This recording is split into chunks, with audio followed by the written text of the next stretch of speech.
الحمد لله وكفى وسلام على عباده الذين اصطفى أما بعد فأعوذ بالله من الشيطان الرجيم بسم الله الرحمن الرحيم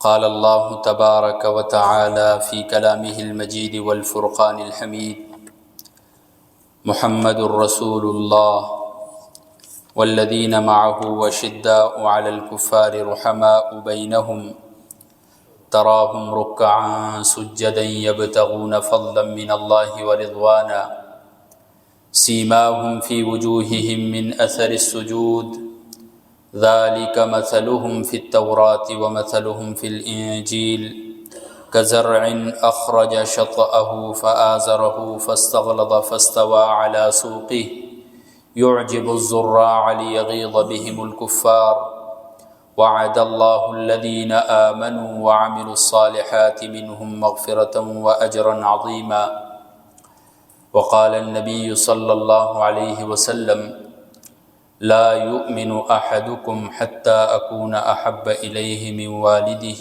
وولده والناس أجمعين وقال النبي صلى الله عليه وسلم إنما بعثت لأتمم مكارم الأخلاق صدق الله وصدق رسوله النبي الأمي الهاشمي الكريم ونحن على ذلك لمن الشاهدين والشاكرين والحمد لله رب العالمين اللهم صل على محمد وعلى آل محمد كما صليت على إبراهيم وعلى آل إبراهيم إنك حميد مجيد اللهم بارك على محمد وعلى آل محمد كما باركت على إبراهيم وعلى آل إبراهيم إنك حميد مجيد میرے انتہائی قابل قدر قابل عزت بھائیوں، دوستوں، بزرگوں، نوجوان ساتھیوں،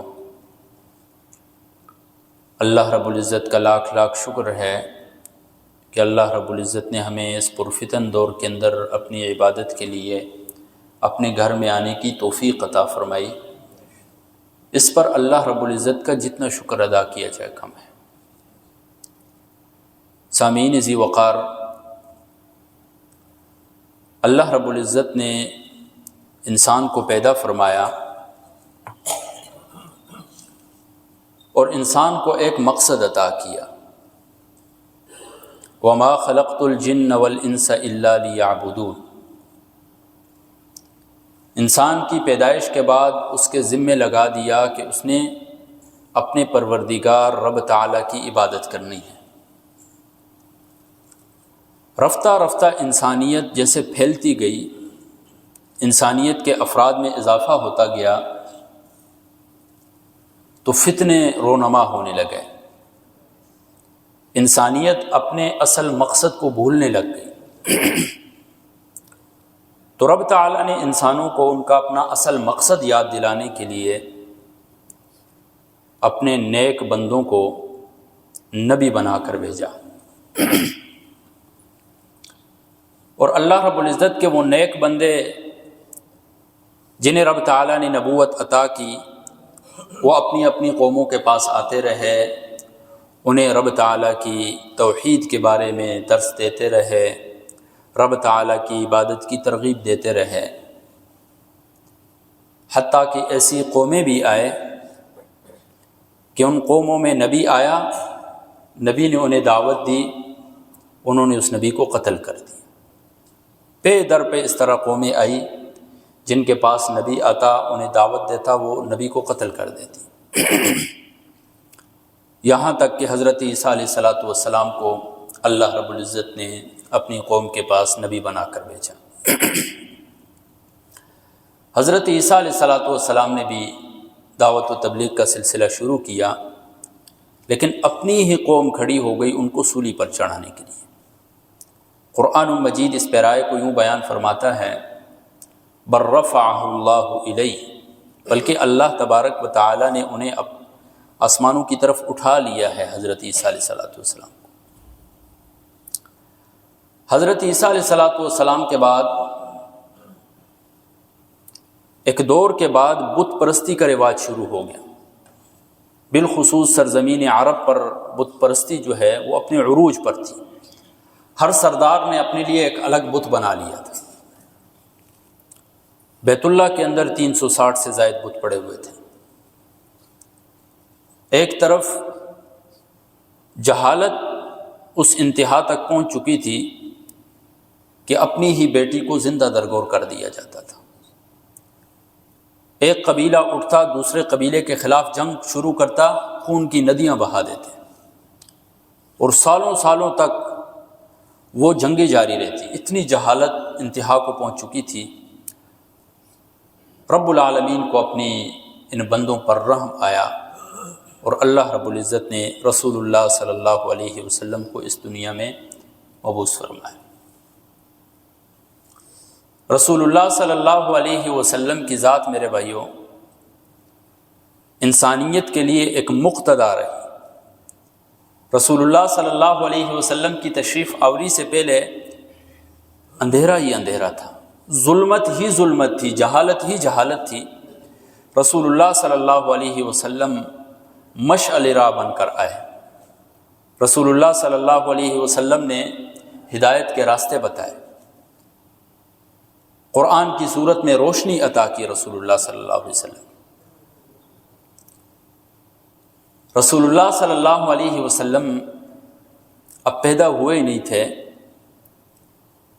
کہ ان کے والد ماجد حضرت عبداللہ کا سایہ ان کے سر سے اٹھ گیا۔ اور جب رسول اللہ صلی اللہ علیہ وسلم کی پیدائش ہو رہی تھی جس رات، چند ایسے عجیب و غریب واقعات رونما ہوئے۔ مورخین لکھتے ہیں سرداران قریش بیٹھے ہوئے ہیں، ایک تاجر آیا اور اس نے کہا کہ قریش کے ہاں کسی بچے کی ولادت ہوئی ہے، پتہ کیا جائے۔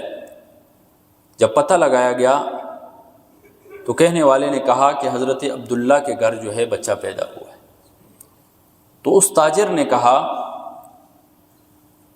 کہ اس بچے کی علامت یہ ہوگی کہ یہ پیدائش کے 2 دن تک جو ہے وہ دودھ نہیں نوش فرمائے گا ماں کا۔ اسی طرح دونوں شانوں کے درمیان مہر نبوت ہوگی، اور اے سرداران قریش، یہ آپ پر ایسا حملہ کرے گا کہ اس کی خبر مشرق سے مغرب تک پہنچ جائے گی۔ چنانچہ رسول اللہ صلی اللہ علیہ وسلم نے جب مکہ کو فتح کیا تو اس کی خبر مشرق سے مغرب تک پہنچ چکی تھی۔ اسی رات میں ایک اور واقعہ پیش آیا۔ کسریٰ کے جو بتکدے تھے وہاں پر وہ ٹوٹ گئے۔ موبزان آیا اور اس نے کہا کہ فارس کے اندر جو زمانوں سے ایک آگ جل رہی تھی وہ بھی بجھ چکی ہے۔ تو کسریٰ اپنے پاس ایک یہودی عالم کو بلاتا ہے، ایک عیسائی عالم کو بلاتا ہے اور اس سے پوچھتا ہے کیا ماجرا ہے کہ ایک ہی رات میں یہ سارا کچھ ہو رہا ہے۔ تو وہ کہتے ہیں کہ شام کے اندر میرے ماموں ہیں سطیح نامی۔ مولانا ادریس کاندیلوی رحمہ اللہ سیرت مصطفیٰ کے اندر لکھتے ہیں کہ شام کے اندر جو ان کے ماموں تھے سطیح نامی، جب وہ ان کے پاس گئے تو دیکھا سکرات کی حالت میں ہے، اور ان سے پوچھا کہ میں آپ کے پاس اس سلسلے میں آیا ہوں۔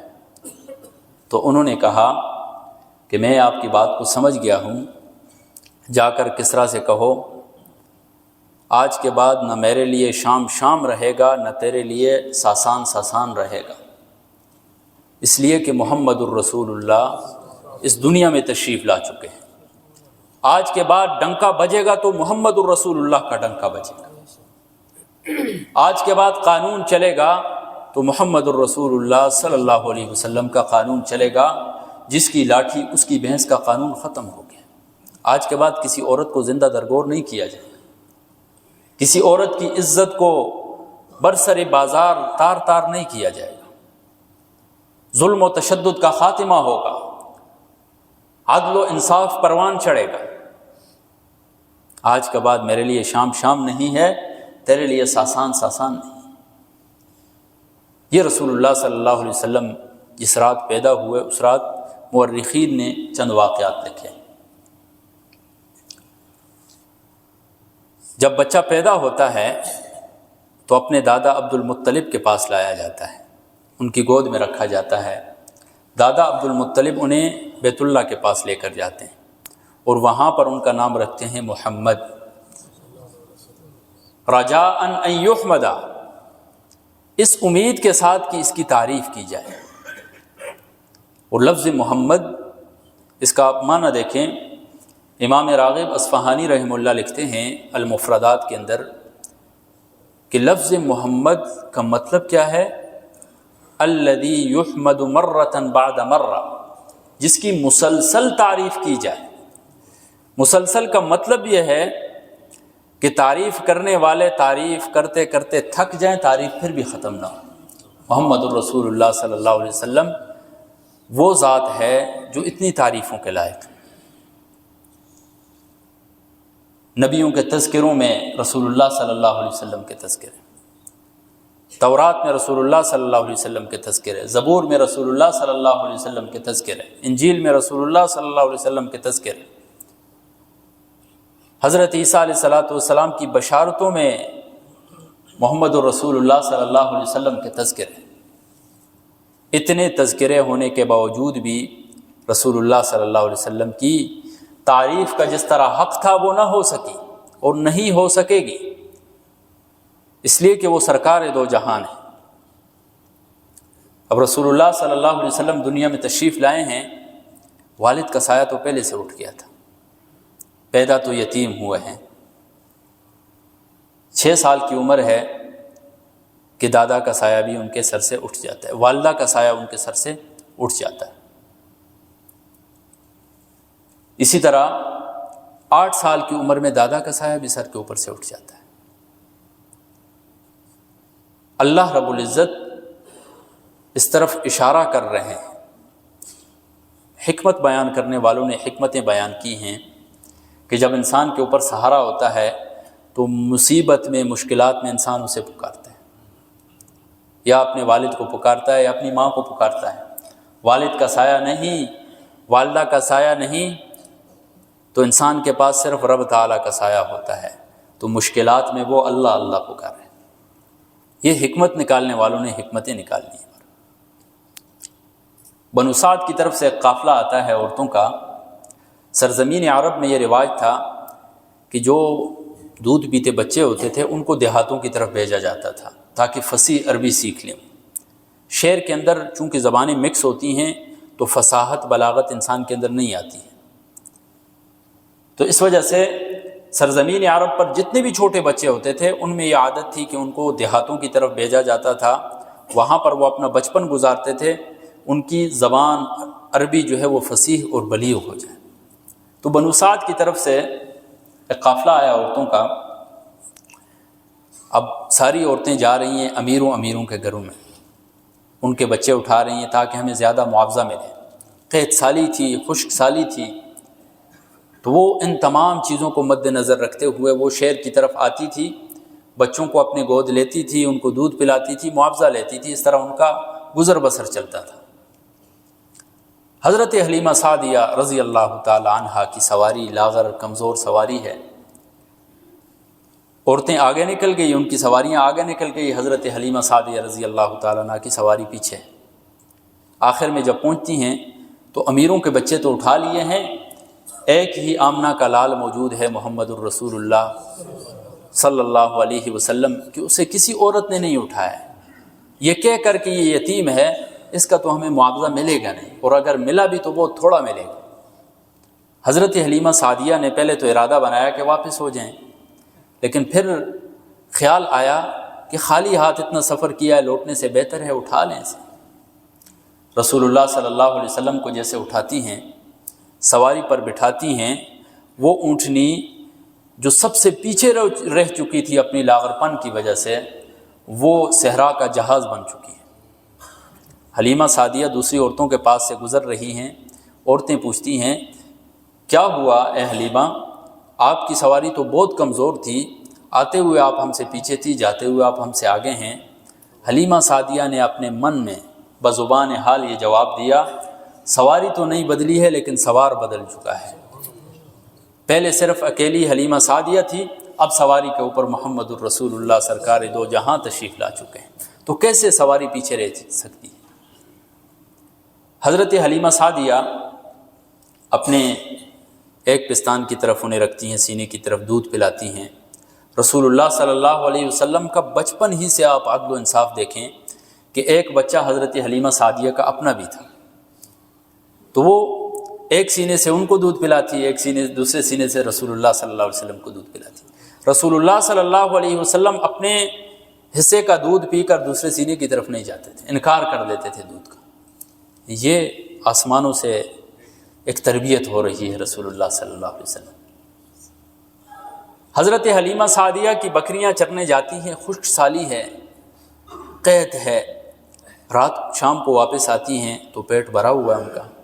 باقی عورتوں کی بکریاں جاتی ہیں، ان پیٹ خالی ہے، اسی طرح واپس آتی ہیں جیسے گئی تھی۔ عورتوں نے فیصلہ کیا کہ جہاں حضرت حلیمہ کی بکریاں چرتی ہیں وہاں پر ہم بھی اپنی بکریاں بیچتی ہیں۔ جب وہاں اپنی بکریاں بیچتی ہیں، حضرت حلیمہ سعدیہ کی بکریاں پھر بھی سیر ہو کر آ رہی ہیں، ان کی ویسے ہی واپس آ رہی ہیں۔ اسے کہتے ہیں صحبت میرے بھائی، رسول اللہ صلی اللہ علیہ وسلم کے ساتھ تعلق۔ حضرت حلیمہ سعدیہ کی لاغر اونٹنی کا تعلق، اس کی صحبت رسول اللہ صلی اللہ علیہ وسلم کے ساتھ ہوئی، وہ صحرا کا جہاز بن گیا۔ حضرت حلیمہ سعدیہ کی بکریوں کی صحبت رسول اللہ صلی اللہ علیہ وسلم کے ساتھ ہوئی، اللہ تبارک و تعالی نے من حیث لا یحتسب وہاں سے رزق کا بندوبست کر دیا جہاں سے وہم و گمان بھی نہیں تھا۔ تو جب ہم اپنی زندگی میں اپنی صحبت رسول اللہ صلی اللہ علیہ وسلم کے ساتھ لگا لیں گے، ہم اپنا اٹھنا بیٹھنا، اپنا پورا وجود رسول اللہ صلی اللہ علیہ وسلم کے مطابق اپنا لیں گے، تو سوچیں رب تعالی ہمیں کتنی برکتیں عطا کریں گے، سوچیں رب تعالی ہمارے اوپر کتنی رحمتوں کا نزول کریں گے میرے بھائی۔ تو رسول اللہ صلی اللہ علیہ وسلم وہاں سے حضرت حلیمہ سعدیہ نے والدہ تک پہنچایا، والدہ مقام ابوا کے اوپر انتقال کر گئی، ماں کا سایہ بھی چلا گیا۔ 9 سال کی عمر میں اپنے چاچا ابو طالب کے ساتھ انہوں نے شام کا سفر کیا تجارتی، اور بچپن ہی سے رسول اللہ صلی اللہ علیہ وسلم کے اندر کسب حلال کی ایک تڑپ ہوتی تھی۔ چند قیرات کے اوپر سرداران قریش کی بکریاں چرایا کرتے تھے۔ اجتماعی کاموں میں رسول اللہ صلی اللہ علیہ وسلم کا لگن ہوتا تھا۔ تعمیر بیت اللہ کے اندر جب بیت اللہ کی تعمیر نو ہو رہی تھی تو اس وقت رسول اللہ صلی اللہ علیہ وسلم جبکہ بالکل ابھی لڑکپن میں ہیں، اجتماعی کاموں میں پتھر اٹھا رہے ہیں اور بیت اللہ کی تعمیر میں لگا رہے ہیں۔ ایک دفعہ حجر اسود کے حوالے سے سرداران قریش میں ایک جھگڑا رونما ہو گیا، اور قریب تھا کہ وہاں پر ان کے درمیان خون کی ندیاں بہنے لگ جائیں۔ رسول اللہ صلی اللہ علیہ وسلم نے ان کے درمیان ایسا فیصلہ فرمایا کہ سب راضی ہو گئے۔ رسول اللہ صلی اللہ علیہ وسلم کے اندر بچپن ہی سے عقل، فہم، فضیلت ہر اعتبار سے کامل تھے رسول اللہ صلی اللہ علیہ وسلم۔ جب کہ آپ ماحول دیکھیں، بت پرستی کا ماحول ہے، ہر طرف شرک ہی شرک کا دورہ ہے، لیکن رسول اللہ صلی اللہ علیہ وسلم کبھی بھی ان کاموں کے اندر نہیں لگے۔ 25 سال کی عمر ہوتی ہے، رسول اللہ صلی اللہ علیہ وسلم حضرت خدیجۃ الکبریٰ رضی اللہ تعالی عنہا کا سامان تجارت لے کر شام کی طرف سفر کرتے ہیں۔ جب واپسی ہوتی ہے تو پھر حضرت خدیجۃ الکبریٰ رضی اللہ تعالی عنہا کے ساتھ عقد نکاح ہوتا ہے۔ رسول اللہ صلی اللہ علیہ وسلم کی عمر ہے 25 سال، حضرت خدیجۃ الکبریٰ رضی اللہ تعالی عنہا کی عمر ہے 40 سال۔ اور کون حضرت خدیجۃ الکبریٰ؟ جو سرزمین عرب کی بہترین جو تاجر ہیں ان میں ان کا شمار ہوتا تھا، جو پائے کے تاجر تھے ان میں حضرت خدیجۃ الکبریٰ رضی اللہ تعالیٰ عنہ کا شمار ہوتا تھا۔ لیکن جب رسول اللہ صلی اللہ علیہ وسلم کے ساتھ عقد نکاح میں آئی، رسول اللہ صلی اللہ علیہ وسلم کو نبوت ملی تو مشن نبوت کے لیے اپنی جان، مال، سب کچھ خرچ کر دی۔ رسول اللہ صلی اللہ علیہ وسلم پر جب پہلی وحی اتری تو رسول اللہ صلی اللہ علیہ وسلم کو تسلیاں دینا شروع کر دی۔ ایسا وقت بھی آیا کہ وہ حضرت خدیجۃ الکبریٰ جن کا شمار سرزمین عرب کے بڑے تاجروں میں ہوا کرتا تھا، اس کے گھر میں جو ہے سوکھی روٹی بھی نہیں پائی جاتی تھی۔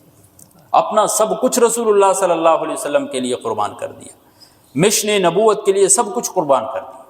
یہاں پر ایک بات میں ایڈ کروں گا، ہمارے اندر عوام میں دو طرح کے طبقے پائے جاتے ہیں۔ جب رسول اللہ صلی اللہ علیہ وسلم کی ولادت کا موقع آتا ہے تو بعض لوگ جشن مناتے ہیں، بعض نہیں مناتے ہیں۔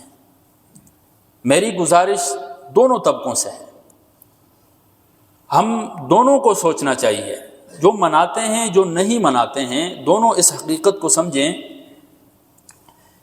کہ جشن سے زیادہ مشن ضروری ہے۔ صحابہ کرام رضوان اللہ تعالی علیہم اجمعین کی زندگیوں کو آپ دیکھیں، حضرت ابو بکر صدیق رضی اللہ تعالی عنہ نے جشن چھوڑ کر مشن کو اپنایا، مقصد ولادت کو اپنایا۔ رسول اللہ صلی اللہ علیہ وسلم کا مقصد ولادت کیا تھا؟ لوگوں کو بت پرستی سے نکالنا، شرک و بدعات سے نکالنا، ایک رب العالمین کی بندگی میں لگا دینا۔ اخرج العباد من عبادت العباد الی رب العباد، پہلا مقصد ہی یہ تھا کہ بندوں کو بندوں کی بندگی سے نکال کر بندوں کے رب کی بندگی میں لگا دینا۔ یہ واحد مقصد تھا، توحید کا پرچار کرنا۔ آج ہم دیکھیں، ہم نے رسول اللہ صلی اللہ علیہ وسلم کے مقصد، جو بنیادی مقصد تھا ولادت کا، اس پر ہم کتنے عمل پیرا ہیں۔ پہلے اپنے گریبان میں ہم دیکھیں کہ ہم کتنا توحید کے علم بردار ہیں۔ زبان سے ہم اگر اللہ تبارک و تعالیٰ کے ایک ہونے کا اقرار کرتے ہیں، وجود ہمارا انکار کر رہا ہوتا ہے۔ اور مجموعی طور پر ہماری حالت دیکھیں آپ کہ ایک در جس در سے کبھی رد نہیں کیا جاتا ہے، وہ در آج خالی پڑا ہوا ہے، اور وہ بہت سے در جن سے ہمیشہ رد کیا جاتا ہے ان پر رش لگی ہوئی ہے، بھیڑ ہی بھیڑ ہے ان پر۔ اجتماعی طور پر ہماری حالت یہ ہے میرے بھائی، عقائد ہمارے اتنے خراب ہو چکے ہیں۔ تو نبوت کا پہلا مشن، رسول اللہ صلی اللہ علیہ وسلم کی ولادت کا پہلا مشن عقیدہ توحید تھا۔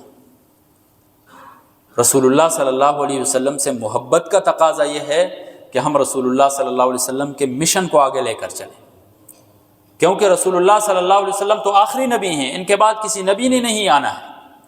امتی محمدیہ ہی وہ ہے جو رسول اللہ صلی اللہ علیہ وسلم کے مشن کو آگے لے کر چلے۔ قریہ قریہ، گلی گلی، گاؤں گاؤں میں رسول اللہ صلی اللہ علیہ وسلم کے مشن کو کا پرچار کرے گی، جیسے صحابہ کرام رضوان اللہ تعالی علیہم اجمعین نے کیا۔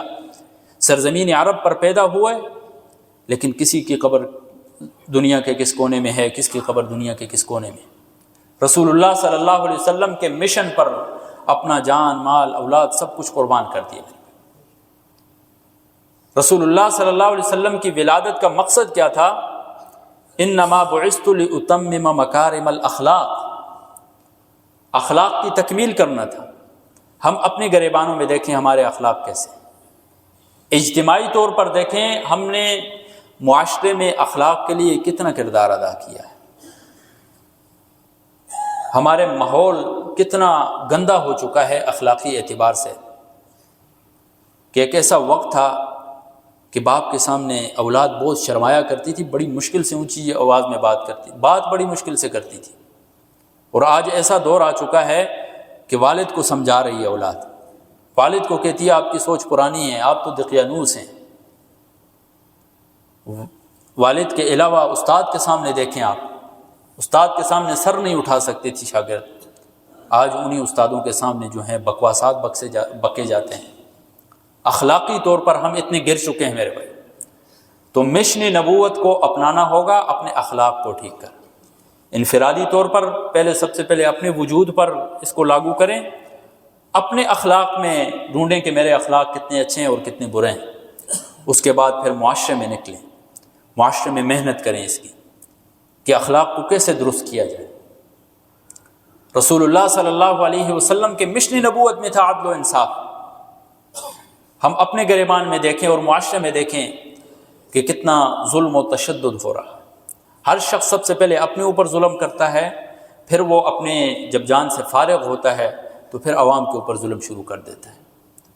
مشن نبوت پر عمل تب ہوگا ولادت رسول صلی اللہ علیہ وسلم کا مقصد تب پورا ہوگا جب ہم عدل و انصاف کا پرچار کریں گے، جب ہم معاملات میں دھوکہ دہی کو چھوڑیں گے، رسول اللہ صلی اللہ علیہ وسلم کو اپنا رول ماڈل بنائیں گے، رسول اللہ صلی اللہ علیہ وسلم کے بتائے ہوئے طریقوں کے مطابق زندگی گزاریں گے، تب ہم اصل سچے پکے عاشق رسول کہلائیں گے۔ رسول اللہ صلی اللہ علیہ وسلم کسے عاشق رسول کہتے ہیں؟ حدیث کا مفہوم ہے من احب سنتی فقد احبنی، مجھ سے محبت کرنے والا تو وہ ہے جس نے میری سنت سے محبت کی، ومن احبنی کان معی فی الجنہ، اور جس نے مجھ سے محبت کی وہ کل جنت میں میرے ساتھ ہو۔ تو رسول اللہ صلی اللہ علیہ وسلم کے ساتھ جنت میں کون سا عاشق رسول ہوگا؟ جو رسول اللہ صلی اللہ علیہ وسلم کی سنتوں کا پرچار کرے۔